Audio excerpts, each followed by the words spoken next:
So hello good morning everyone, I am Vinod Singh and welcome to my channel current exam. ठीक है, चलिए। तो देखो, मैंने कुछ दिनों से हम क्लास नहीं कर पाए थे। ठीक है, ये पिछले एक हफ्ते से क्लास नहीं हुई थी आपकी करंट अफेयर्स की, बिकॉज कुछ प्रॉब्लम सी थी और मैं कहीं थोड़ा बिजी था, तो इस वजह से नहीं हो पाई। तो हम इसको आज और कल 2 दिनों में पूरी 7 दिनों की जो क्लास छूटी थी उनको कवर करने वाले हैं। तो आज हम 24 से 27 जुलाई तक का करंट अफेयर्स कवर करेंगे और कल वाली क्लास में 28 से 31 का करंट अफेयर्स आपके सामने होगा। ठीक है, तो ये ध्यान रखिएगा। तो अभी आज और कल में हम ये पूरा कवर करने वाले हैं जो पीछे छूटा था। ठीक है, चलिए। चलिए तो स्टार्ट करते हैं क्लास अपनी। आ जाइए। तो क्वेश्चन नंबर 1 देखिए पहले। हाल ही में राष्ट्रीय ध्वज दिवस 2025 कब मनाया गया? देखो, ये कब दिवस मनाया जाता है? जब इसको अपनाया गया था उसी दिन को हम नेशनल फ्लैग डे के रूप में सेलिब्रेट करते हैं, है ना। तो ये कब अपनाया गया था? तो 22 जुलाई 1947 को अपनाया गया। अब 22 जुलाई 1947 को तो ये अपनाया गया, इसी दिन हम नेशनल फ्लैग डे के रूप में सेलिब्रेट करते हैं। अभी लेकिन सबसे पहले इसके इतिहास थोड़ा क्या रहा, इतिहास देखो थोड़ा क्या था तो 1904 में, ये इंपॉर्टेंट है, बाई सिस्टर निवेदिता सबसे पहले ध्वज तैयार किया गया था लाल पीले रंग का। ये देख सकते हो, कहाँ दिख रहा है यार इसमें? तो अच्छा, इसमें ऐड नहीं किया, इधर देखो, ये देखो, ये वाला जो है ना सिस्टर निवेदिता दी द्वारा, ये मे भी आपको दिखे ना, बट यही ले देखो सर, देख सकते हो। चलो, ये है, ये सिस्टर निवेदिता जी ने 1904 में सबसे पहले इसको क्रिएट किया। ठीक है, और जो पहली बार ट्राई कलर आया 1906 में आया, देखो वंदे मातरम इसमें लिखा हुआ था, वो भी बंगला में। ठीक है, मैं अभी चलो इसको ऐसे ही कर लेते हैं, आ जाओ। ठीक है, तो अब देखो, ये इसमें बंगाली भाषा में वंदे मातरम भी लिखा था। 1906 में कौन सा आया? कोलकाता अधिवेशन में पहली बार ध्वज को फहराया गया। ठीक है, तो कोलकाता अधिवेशन में 1906 में ये पहली बार ध्वज को फहराया भी गया, ये भी आपको ध्यान रखना है। ठीक है, चलिए, एक तो ये क्वेश्चन आता है, ये वाला कोलकाता अधिवेशन वाला तो आता है। और फिर 1921 में कौन आए भाई साहब? पिंगली वेंकैया, ध्वज वास्तुकार। इन्हीं को हम ध्वज के वास्तुकार के रूप में जानते हैं। हमेशा ये क्वेश्चन अभी कभी भी आता है तो ध्वज वास्तुकार के रूप में पिंगली वेंकैया को नाम जानते हैं। इसमें 3 रंग थे, इसमें चरखा भी शामिल था। ठीक है, तो ये देखो, ये वाला जो मैप है इसमें चरखा भी शामिल है, 3 रंग थे, बट इसमें 3 रंग कौन थे? तो सफ़ेद था, हरा था और लाल था। ठीक है, तो ये आपको ध्यान रखना है। फिर 1947 में अब वो तिरंगा आया जो हमारा अभी तक चल रहा है, केसरिया, हरा और सफ़ेद रंग प्लस अशोक चक्र। ठीक है, तो ये जो देख रहे हो आप लोग। ठीक है, तो ये अभी फिलहाल हमारा मैप चल रहा है। तो ये अब तिरंगे के बारे में सारी चीज़ें जान गए आप। और राष्ट्रीय ध्वज दिवस क्यों मनाया जाता है? क्योंकि इसी दिन हमारे संविधान ने इसको अपनाया था, 22 जुलाई 1947 को। अच्छा, मैं एक क्वेश्चन आपसे पूछ सकता हूँ क्या? तो देखो, ये राष्ट्रीय ध्वज तो ठीक है, चलो राष्ट्रीय गान को कब अपनाया? तो राष्ट्रीय गान और राष्ट्रीय गीत ये दोनों एक ही दिन अपनाए गए थे। ठीक है, तो राष्ट्रीय गान एंड राष्ट्रीय गीत इनको कब अपनाया भारतीय संविधान ने, ये बताओ, ये कमेंट करके तुम लोग बताओ। ठीक है, चलिए। अच्छा देखो, जो भी क्वेश्चन होंगे ना, ये क्विक फैक्ट्स में भी, ये भी सारे नए क्वेश्चन हैं। ठीक है, इसमें कोई भी रिवीजन वाला क्वेश्चन नहीं है, क्योंकि क्वेश्चन हमारे पास इतने ज़्यादा है। तो मैंने कुछ क्विक फैक्ट्स में जो आपके लिए 1 लाइनर है उनको क्विक फैक्ट्स में ऐड किया है, बाकी कुछ हमने ऐसे किया। ठीक है, तो ये आप ऐसे देख सकते हो। टोटल 30 क्वेश्चन आज हम करने वाले हैं। ठीक है, 30 क्वेश्चन कवर करेंगे इस क्लास में। चलिए, तो इसका आंसर कीजिए। हाल ही में किसने मतदान की उम्र 18 वर्ष से घटाकर 16 वर्ष कर दी है? देखो, अभी क्या हुआ है, जो मतदान की उम्र होती, अच्छा ये पहले तो एक क्वेश्चन है तुम्हारे लिए, भारत में जो मतदान की उम्र है, भारत में 21 से 18 वर्ष कब किस संविधान संशोधन के द्वारा की गई थी, ये बताओ। इसको कमेंट करो जल्दी से। तो हाल ही में किसने मतदान की उम्र 18 से 16 कर दी? तो 18 से 16 करने वाला कौन हो गया? ब्रिटेन। ठीक है, तो ब्रिटेन ने कर दिया ऐसा काम, तो अब वहाँ पर 16 साल की उम्र में आप वोटिंग कर सकते हो। ठीक है, यहाँ के पीएम कौन है? पीएम तो यहाँ कौन है? कीयर स्टारमर, ये तो आपको पता होगा, कीयर स्टारमर। ठीक है, तो कीयर स्टारमर यहाँ की पीएम है, ये तो आपको ध्यान होगा। अब जो 2029 में चुनाव होने वाले हैं, ठीक है, 2029 में जो चुनाव होंगे उसमें यही लागू होने वाला है, 16 वर्ष की उम्र में आप इलेक्शन में वोट कर पाओगे। ठीक है, अच्छा भारत के संदर्भ में क्या है? तो भारत के संदर्भ में इसका आंसर कर लो तुम लोग तो कुछ बता नहीं रहे हो। तो 61 कॉन्स्टिट्यूशनल अमेंडमेंट एक्ट था, इसमें ये चेंज किया गया था 21 से 18 साल। ये कब हुआ था? 1989 में। ठीक है, तो ये आपको ध्यान रखना, ये काफ़ी इंपॉर्टेंट क्वेश्चन है। चलिए, हाल ही में देश का पहला हॉर्नबिल संरक्षण केंद्र कहाँ प्रारंभ करने की घोषणा? अच्छा, मैं एक क्वेश्चन तो यहाँ पे ये आपके लिए भी है। हॉर्नबिल जो उत्सव है, हॉर्नबिल उत्सव ये कहाँ सेलिब्रेट होता है? वेयर सेलिब्रेट होता है? कहाँ सेलिब्रेट होता है और क्यों सेलिब्रेट होता है और कब सेलिब्रेट होता है? ठीक है, तो अभी देखो, हॉर्नबिल संरक्षण केंद्र प्रारंभ करने की घोषणा हुई है, ये कहाँ की हुई है? तमिलनाडु में। ठीक है, तमिलनाडु में कहाँ? अन्नामलाई टाइगर रिजर्व, तमिलनाडु में अन्नामलाई अन्नामलाई जो टाइगर रिजर्व है यहीं पर इसकी शुरुआत की जाएगी, ठीक है। ये जो फेस्टिवल है ये कहाँ मनाया जाता है ये आपको कमेंट करना है, ठीक है। तो ये आपके लिए होमवर्क हो गया, ये मान के चलो। चलिए, तो क्वेश्चन नंबर 2 देख लीजिए। हाल ही में L&T Larsen and Toubro energy green tech ने भारत के सबसे बड़े हरित हाइड्रोजन संयंत्र को कहाँ प्रारंभ करने की घोषणा की है, बताओ। तो सबसे बड़ा हरित हाइड्रोजन संयंत्र कहाँ, पहली बात तो किसने बनाया, Larsen and Toubro company, L&T के नाम से जानते हो, बहुत ही फेमस कंपनी है। देश का सबसे बड़ा हरित हाइड्रोजन संयंत्र बनाने जा रहे हैं। इसकी स्थापना कहाँ होने जा रही है, इसकी स्थापना होने जा रही है हरियाणा पानीपत में। अब हरियाणा पानीपत में तो हो रही है, लेकिन हरियाणा पानीपत में भी कहाँ, हरियाणा पानीपत में ये IOCL refinery, Indian oil corporation limited की रिफाइनरी जो होगी वहीं पर इसको स्टार्ट करने जा रहे हैं। बट अगर ये लोग अपनी ज़मीन दे रहे हैं तो इनको भी तो कुछ चाहिए होगा, इनसे बिल्कुल चाहिए होगा। तो देखो आई एम सॉरी, तो अगले 25 वर्षों तक 10,000 टन प्रति वर्ष हरित हाइड्रोजन की आपूर्ति IOCL को करी जाएगी बिल्कुल फ्री, ठीक है। तो ये ज़मीन का इनका किराया होने वाला है, ठीक है, समझ गए। तो 25 सालों तक इनको 10,000 टन प्रतिवर्ष हरित हाइड्रोजन की आपूर्ति की जाएगी, ठीक है। तो ये हरियाणा पानीपत में जो बन रहा है। अब इसमें क्या है, देखो दो क्वेश्चन और ध्यान रखिएगा। एक तो अमरावती आंध्र प्रदेश में ग्रीन हाइड्रोजन शिखर सम्मेलन हुआ है अभी, देखो इतना ही इंपॉर्टेंट है, इसमें और कुछ नहीं पूछा है कि कहाँ क्यों, बस कहाँ हुआ है। और आंध्र प्रदेश को ग्रीन हाइड्रोजन वैली पहल यहाँ पर स्टार्ट हुई है, ठीक है। तो ग्रीन हाइड्रोजन वैली पहल कहाँ स्टार्ट हुई है, आंध्र प्रदेश में। ग्रीन हाइड्रोजन शिखर सम्मेलन भी कहाँ हुआ है लेटेस्ट वाला, अमरावती आंध्र प्रदेश में, ठीक है। तो ये ध्यान रखिएगा। तो L&T energy green tech to set up India's largest green hydrogen plant at IOCL Panipat refinery in Haryana, ठीक है। तो ये ध्यान रखिएगा। अब इंग्लिश में बोल के घुमाया जा रहा है ना, देख रहा है विनोद बिल्कुल देख रहा है। चलो, तो देखो हाल ही में अच्छा इसका आंसर तुम लोगों ने मार्क किया, तो इसका आंसर हो गया आपका Haryana, option number D. Haryana में भी कहा, पानीपत, ठीक है। तो पानीपत में इसका उद्घाटन हो चुका है IOCL की रिफाइनरी में। हाल ही में सांस्कृतिक विविधता के लिए WSIS 2025 चैंपियन पुरस्कार किसे मिला है, बताओ भाई। तो ये देखो एक ऐप को मिला है, क्या नाम है, मेरी पंचायत ऐप। तो मेरी पंचायत एप्लीकेशन है, इसको मिला। इसको लॉन्च करने वाले कौन थे, तो लॉन्च करने वाले पंचायती राज मंत्रालय, ठीक है। पंचायती राज मंत्रालय आपको ध्यान होगा, ये पंचायती राज मंत्रालय, ये लिख लो, भूल जाते हो तुम लोग, अरे क्या लिख रहा हूँ, ठीक है। तो पंचायती राज मंत्रालय द्वारा, ठीक है। तो पंचायती राज मंत्रालय द्वारा इसको लॉन्च किया गया था। तो मेरी पंचायत ऐप को ये पुरस्कार WSIS 2025 चैंपियन पुरस्कार से नवाजा गया है, ठीक है। हाल ही में भारतीय सेना को किस देश से अपाचे हेलीकॉप्टरों का पहला बैच मिला है। देखो अपाचे हेलीकॉप्टरों का पहला बैच हमको USA से मिल चुका है, ठीक है। तो USA से लिए ये है अपाचे, ये किसके लिए, युद्ध के लिए काम आएगा, युद्ध लड़ने के लिए काम आने वाला, ठीक है। तो 3 हेलीकॉप्टर मिले हैं अभी हमें फिलहाल, तो 3 हेलीकॉप्टर मिल चुके हैं। कब मिले हैं, तो ये 22 जुलाई को भारत आ चुके हैं, ठीक है। तो 22 जुलाई को भारत में प्रस्थान कर चुके हैं। ये तैनात कहाँ होने वाले हैं, तैनात होंगे ये आपके जोधपुर राजस्थान में, ठीक है। तो जोधपुर राजस्थान में ये तैनात होने वाले हैं, ठीक है। तो ये इनको ये भी हम कहते हैं हवा में टैंक, तो हवा में टैंक के नाम से जाना जाता है ये, ठीक है। तो हवा में टैंक के नाम से जाना जाता है क्योंकि युद्ध के लिए है, काफ़ी पावरफुल होने वाला है, इस वजह से इसको ये नाम दिया गया। चलिए, तो क्वेश्चन नंबर 3 देखिए। हाल ही में भारतीय भूवैज्ञानिक सर्वेक्षण ने भाटीखेड़ा में दुर्लभ खनिजों का विशाल भंडार की खोज की है। ये कहाँ स्थित है। अब भाई देखो ये रेयर अर्थ मेटल है, इनके लिए काफ़ी इंपॉर्टेंट क्वेश्चन है और यही सब पूछा जाता है आजकल, है ना। तो देखो क्या हुआ है, किसने पहली बात खोज की है, तो जियोलॉजिकल सर्वे ऑफ इंडिया, ठीक है। तो जियोलॉजिकल सर्वे ऑफ इंडिया ने इसकी खोज की है, ठीक है। कहाँ, राजस्थान के बालोतरा में भाटीखेड़ा स्थान पर, ठीक है। तो भाटीखेड़ा स्थान का नाम है, इसको मैं हटा देता हूँ, तुम लोगों ने PDF में दिक्कत होगी, है ना। तो भाटीखेड़ा स्थान पर इसकी खोज की गई है। अब यहाँ पर किसकी क्या खोज की गई है, कुछ पता होता है कि ऐसे ही, तो दुर्लभ मृदा खनिज भंडार, ठीक है। तो रेयर अर्थ मेटल जो होते हैं उनकी खोज की जाएगी, आप देख सकते हो इमेज में। तो हार्ड रॉक ग्रेनाइट से ये प्राप्त होते हैं, ठीक है। तो हार्ड रॉक ग्रेनाइट से प्राप्त हुए, और विश्व का जो 90% रेयर अर्थ मेटल है वो कहाँ प्राप्त होता है, तो विश्व का 90% जो रेयर अर्थ मेटल है वो चाइना में मिलता है, ठीक है। चाइना में मिलता है, इसी वजह से चाइना की इकोनॉमी आसमान छूती रहती है, ठीक है। दुर्लभ मृदा खनिज आपको आवर्त सारणी में आपने देखो, लैंथेनाइट जो तत्व होता है, स्कैंडियम तत्व होते हैं, ठीक है। तो ये सब आपके दुर्लभ मृदा खनिज में ही आते हैं, ठीक है। तो आप इमेज भी देख सकते हो। तो ऑप्शन नंबर क्या मार्क करोगे इसमें, आप क्या मार्क करने वाले हो बताओ, तो राजस्थान, ठीक है। तो ऑप्शन नंबर 1 करेक्ट आंसर है राजस्थान, ठीक है।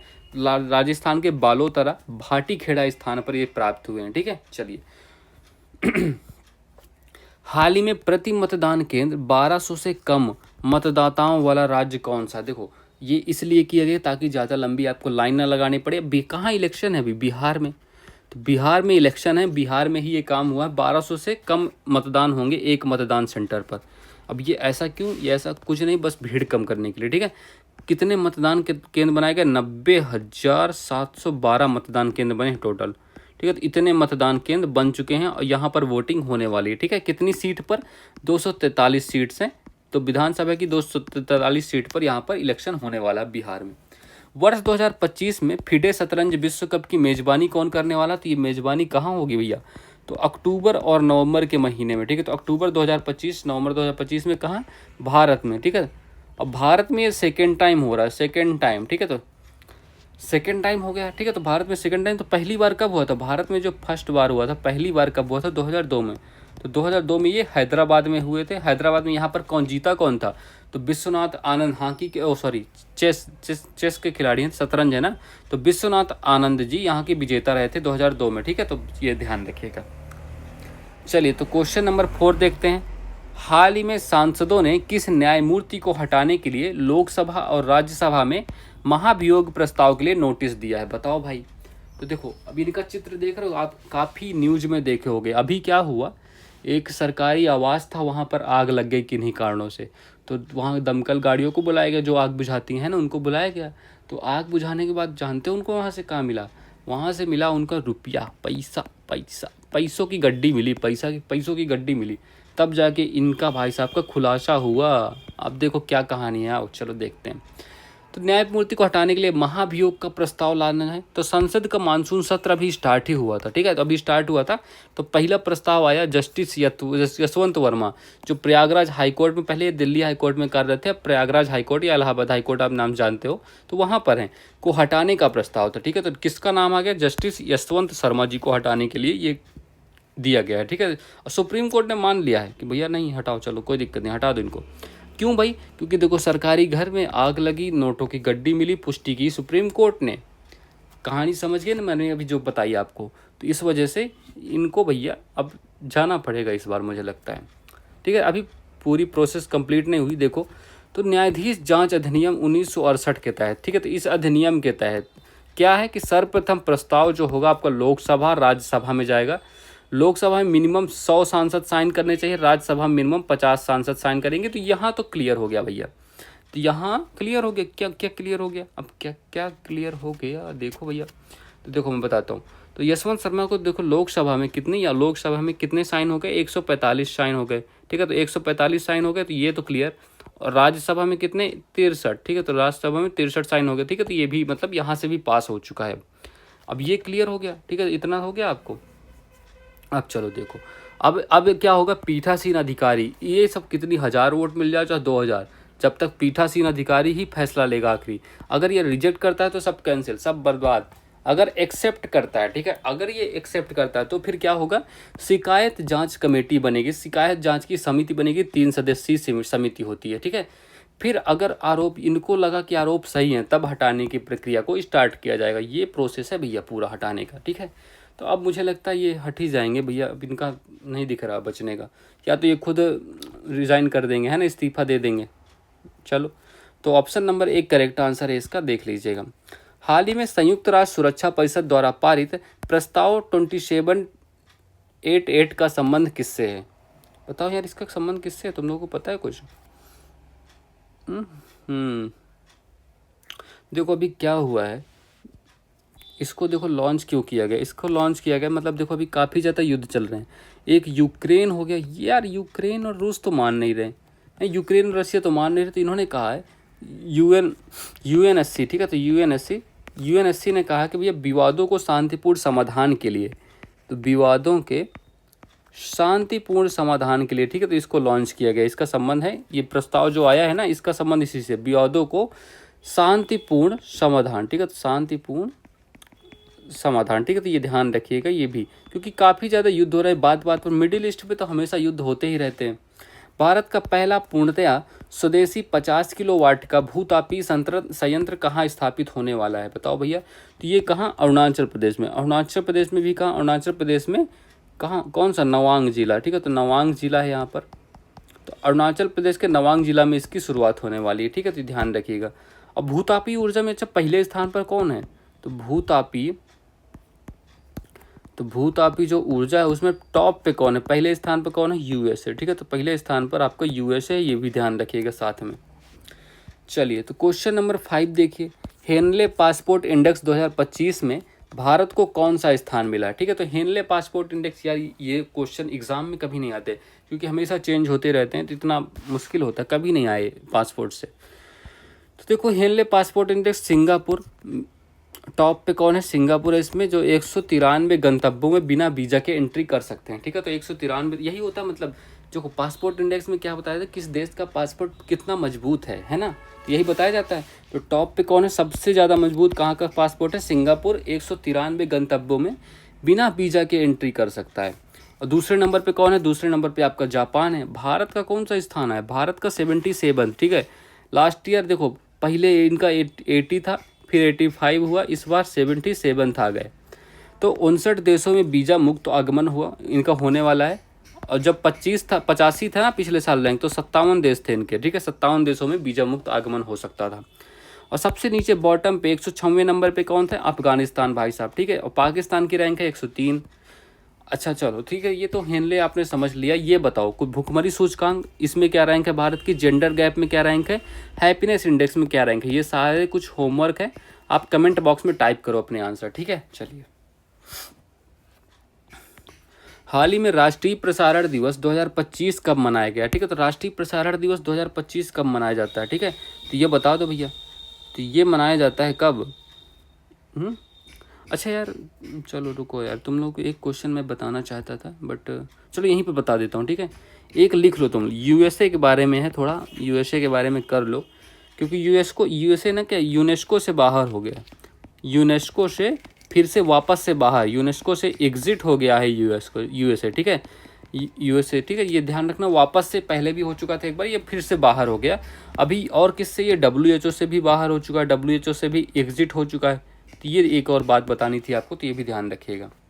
चलिए ठीक है, तो हाल ही में राष्ट्रीय प्रसारण दिवस 2025 कब मनाया गया है, तो राष्ट्रीय प्रसारण दिवस कब मनाया, 23 जुलाई को। 23 जुलाई को ही क्यों मनाया जाता है भैया, 23 जुलाई 1927 का जो साल था, 1927 के साल में क्या हुआ था, भारतीय प्रसारण कंपनी का बॉम्बे स्टेशन बना था, ठीक है।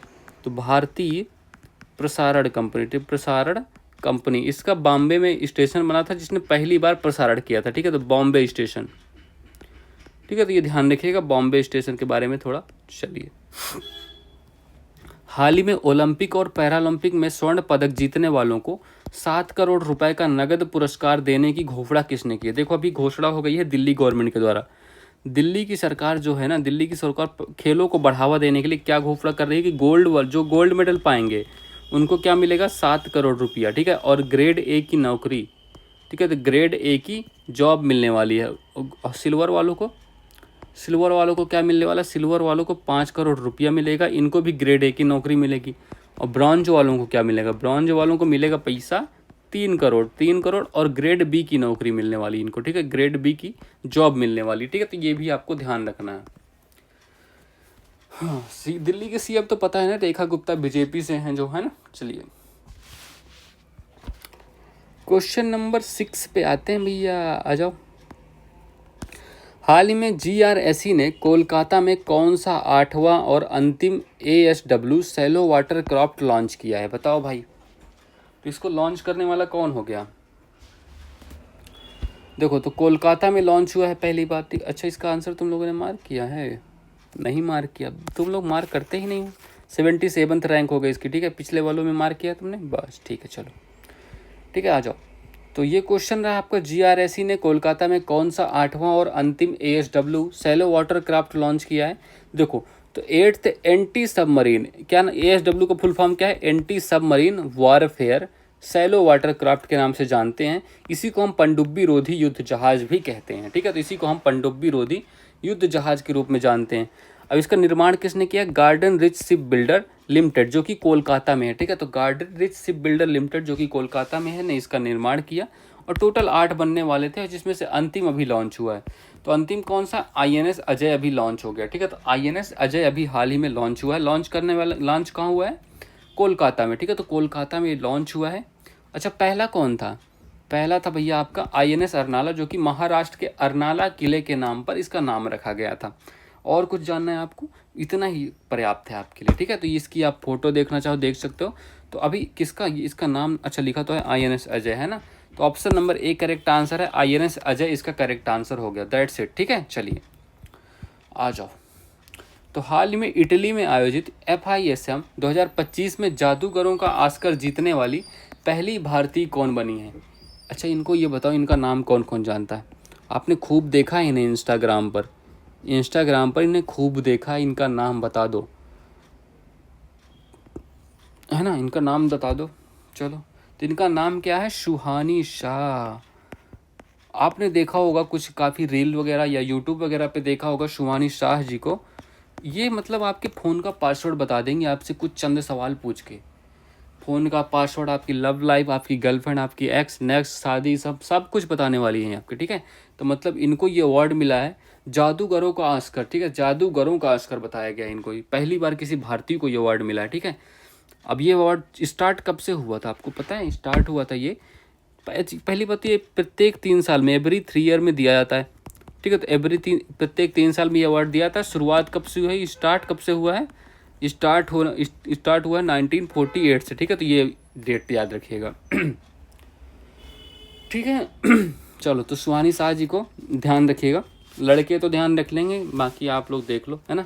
हाल ही में भारतीय वायु सेना ने सितंबर 2025 तक किस लड़ाकू विमान को सेवानिवृत्त करने की घोषणा की है? बताओ भाई, कौन रिटायर हो रहा है? आपका फेवरेट है MiG-21, ठीक है। तो MiG बहुत सेवा की इसने भैया, 1963 में शामिल हुआ और इतनी हेल्प की इसने इंडियन आर्मी की पाकिस्तान के खिलाफ, तो क्या कमाल करता है। तो अब इसको रिप्लेस करके कौन नया आएगा? तो LCA तेजस, ठीक है। तो लाइट कॉम्बैट एयरक्राफ्ट, ठीक है। तो हल्का लड़ाकू विमान LCA तेजस, ठीक है। तो LCA तेजस का नाम ध्यान रखिएगा। I'm सॉरी, ठीक है। चलिए, तो LCA तेजस इसको रिप्लेस करने वाला है MiG-21 को, ये रिटायर हो जाएगा। तो क्वेश्चन नंबर 7 करते हैं। केंद्रीय सहकारिता मंत्री श्री अमित शाह द्वारा लॉन्च होने वाली राष्ट्रीय सहकारिता नीति 2025 किस नीति की जगह लागू होगी? ये बताओ, किस नीति की जगह लागू होने वाली है? देखो, तो पहली बार ये लॉन्च हुआ है, ठीक है। तो ये राष्ट्रीय सहकारिता नीति 2025 लॉन्च हुई अभी। तो किसने लॉन्च किया? अमित शाह जी द्वारा। ये पहले सहकारिता मंत्री हैं हमारे भारत के, ठीक है। तो पहले सहकारिता मंत्री जो होम मिनिस्टर होता है ना, वही होता है, ठीक है। चलिए, तो कहाँ लॉन्च किया गया है? अभी नई दिल्ली में 24 जुलाई 2025 को इसको लॉन्च किया गया है, ठीक है। तो 24 जुलाई को लॉन्च किया गया है, ठीक है।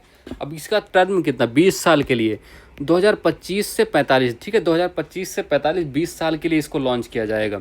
और ये किसको रिप्लेस करने वाली है? 2002 की जो सहकारिता नीति है उसको रिप्लेस करने वाली है। और इसमें एक कमेटी बनेगी जो 48 मेंबर्स होंगे, जिसमें 48 सदस्य होने वाले हैं। और अध्यक्ष कौन होंगे? सुरेश प्रभु जी, ठीक है। तो सुरेश प्रभु जी इसके अध्यक्ष होने वाले हैं। उद्देश्य क्या है? सहकारी संस्थाओं को समावेशी बनाना, बेहतर प्रबंधन और रोजगार के अवसर प्रदान करना, ठीक है। तो ये इसके उद्देश्य होने वाले हैं। और ये तो आपको पता है 2025 को हम सहकारिता वर्ष के रूप में सेलिब्रेट करते हैं, ठीक है। तो ये तो आपको ध्यान ही रखना है, ठीक है। तो इतनी बातें आपको ध्यान रखना है। तो ऑप्शन नंबर क्या करेक्ट है?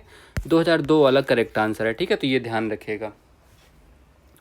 चलिए, अच्छा, एक क्वेश्चन और यहीं पर लिख लो। राष्ट्रीय खेल प्रशासक विधेयक लॉन्च हुआ है, ठीक है। तो अभी पास हुआ है एक और बिल, क्या नाम है उसका? राष्ट्रीय खेल प्रशासक, ठीक है। तो राष्ट्रीय खेल प्रशासक विधेयक, तो ये ध्यान रखिएगा। प्रशासक विधेयक 2025 किसके लिए लॉन्च हुआ है? विधेयक 2025 ये BCCI जो इंडियन क्रिकेट टीम को मैनेज करती है ना, BCCI के लिए लॉन्च हुआ है। कि BCCI को RTI के अंदर लाना, ठीक है। तो इसको RTI के अब अंदर लाया जाएगा, मतलब आप कुछ भी पूछ सकते हो अब RTI के अंदर, ठीक है। तो RTI के दायरे में लाना, ठीक है। तो ये ध्यान रखिएगा।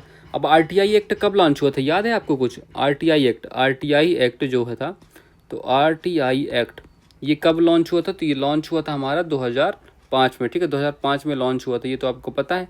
और RTI कब लॉन्च हुआ था? 12 अक्टूबर 2005, ठीक है, तो 12 अक्टूबर 2005 से लागू हो गया था, ठीक है, ये ध्यान रखिएगा। चलिए, अच्छा आपको ये एक और क्वेश्चन था मेरे, चलो ठीक है, तो अभी करते हैं उसको। 2002 में, चल ठीक है, इसका आंसर 2002 करेक्ट कर लीजिएगा, ये भी ध्यान रखिएगा जो भी इसमें है। चलिए, हाल ही में मॉर्गन स्टैनली ने कब तक भारत के दुनिया की तीसरी सबसे बड़ी अर्थव्यवस्था बनने की घोषणा की है? देखो, तो मॉर्गन स्टैनली क्या है? पहली बात, मॉर्गन स्टैनली क्या है? ये एक USA का इन्वेस्टमेंट बैंक है, USA का इन्वेस्टमेंट बैंक, ठीक है, तो USA का इन्वेस्टमेंट बैंक होगा, इसी ने ये घोषणा की है अभी हाल ही में, ठीक है, तो इसने ये घोषणा कर दी हाल ही में। क्या कहा है कि 2028 तक, ठीक है, तो 2028 तक भारत तीसरी अर्थव्यवस्था बनने वाला। भारत का कौन सा स्थान होगा इकोनॉमी में? थर्ड। किसके किसके बाद? पहले नंबर पे तो कौन होगा? पहले नंबर पे USA ही होगा, दूसरे नंबर पे चाइना होगा, ठीक है, तो भारत का तीसरा, जर्मनी और जापान को पीछे छोड़ा आएगा भारत, ठीक है। और नीति आयोग की रिपोर्ट के अनुसार अभी प्रेजेंट में भारत की क्या रैंक है? प्रेजेंट में भारत की रैंक है 4th, ठीक है, सिर्फ जापान को पीछे, जर्मनी इससे भी अभी आ गया, ठीक है। चलिए, हाल ही में राष्ट्रीय आयकर दिवस 2025 कब मनाया जाता है? ठीक है, तो ये भी कब मनाया? 24 जुलाई को मनाया जाता है, ठीक है, इतना ध्यान रखिए भी इसमें, 24 जुलाई को सेलिब्रेट होता है। और आप लोग एक क्वेश्चन का आंसर कर दीजिए, GST डे कब सेलिब्रेट होता है? GST डे कब सेलिब्रेट होता है? होमवर्क है, कमेंट बॉक्स में टाइप कीजिए।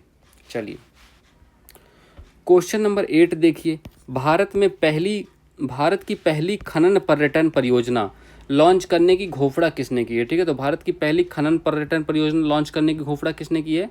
तो ये करने वाला कौन हो गया? झारखंड, ठीक है। तो भारत में पहली बार खनन पर्यटन परियोजना लागू होने जा रही है, ठीक है, तो पहली बार ये लागू होगी, क्योंकि झारखंड में जो भारत के 40% खनिज झारखंड में ही पाए जाते हैं, ठीक है। तो देखो, India's first year mining tourism experience circuit begins here, ठीक है, तो ये ध्यान रखिएगा। और सीएम कौन है? झारखंड के सीएम हैं हेमंत सोरेन जी, इन्होंने ये घोषणा की।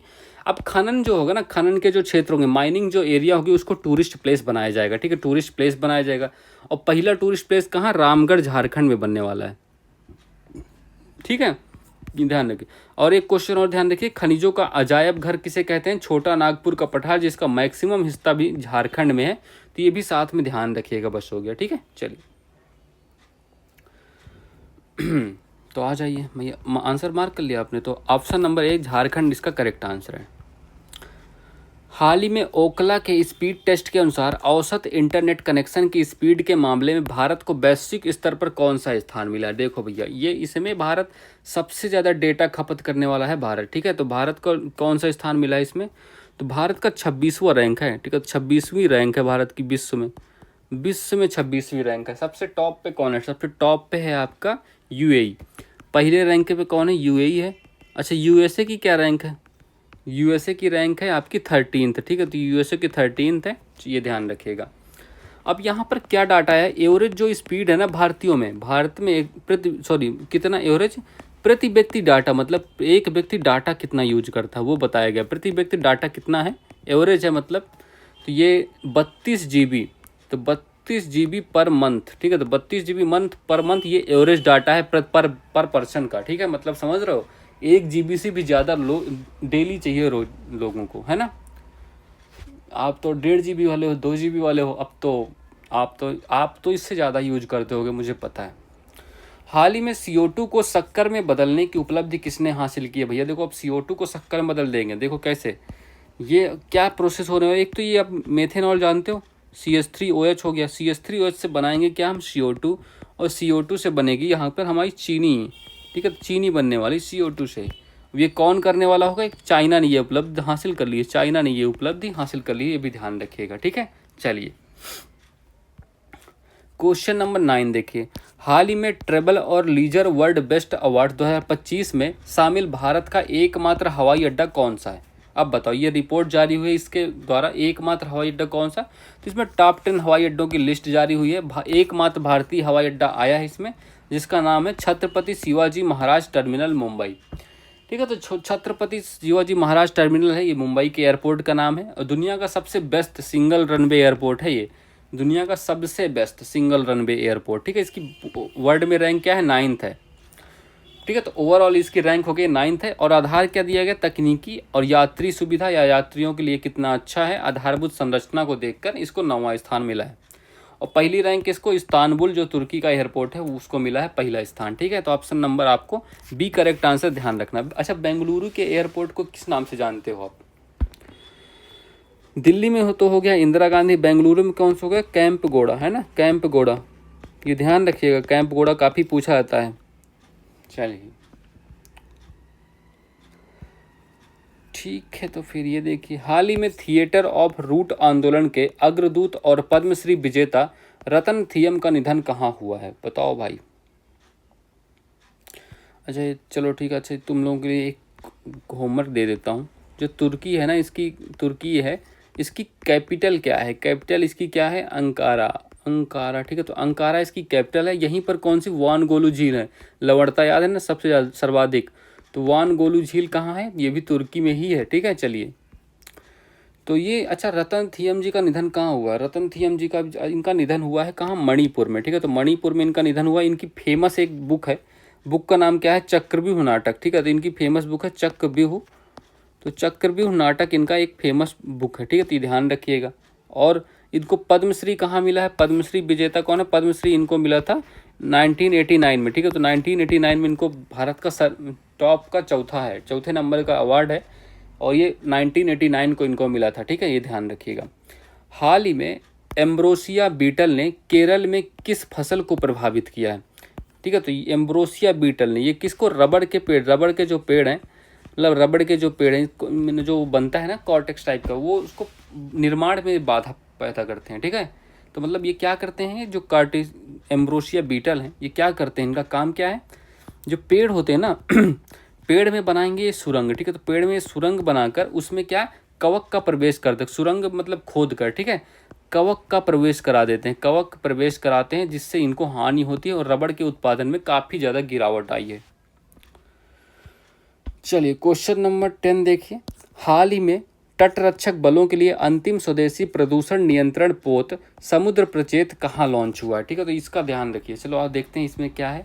तो ये स्वदेशी समुद्र प्रदूषण नियंत्रण पोत है, मतलब इसमें क्या होने वाला, जो तेल रिसाव के द्वारा समुद्रों में पॉल्यूशन बहुत ज़्यादा होता है, तेल रिसाव हो गया, उससे जीव जंतु और वहाँ की जो वनस्पति होती है समुद्रों को, उसको बहुत नुकसान होता है, और प्रदूषण को रोकना इसका काम, मेन उद्देश्य यही होने वाला है।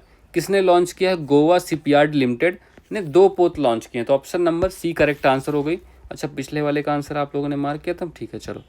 तो option number C Goa correct answer हो गया। इसने 2 पोत लॉन्च किए थे, एक पहला पहले ही लॉन्च हो चुका था जिसका नाम था समुद्र प्रताप, ठीक है। तो ये पहले ही लॉन्च हो गया था, अभी सेकंड और अंतिम पोत लॉन्च हुआ है जिसका नाम है समुद्र प्रचेत, ठीक है। समुद्र प्रचेत लॉन्च हुआ है, ये ध्यान रखिएगा। और इसको यूज कौन करने वाला है, तो इंडियन कोस्ट गार्ड इसका यूज करने वाला है, जिसकी स्थापना हुई थी रुस्तम जी कमेटी की सिफारिश पर।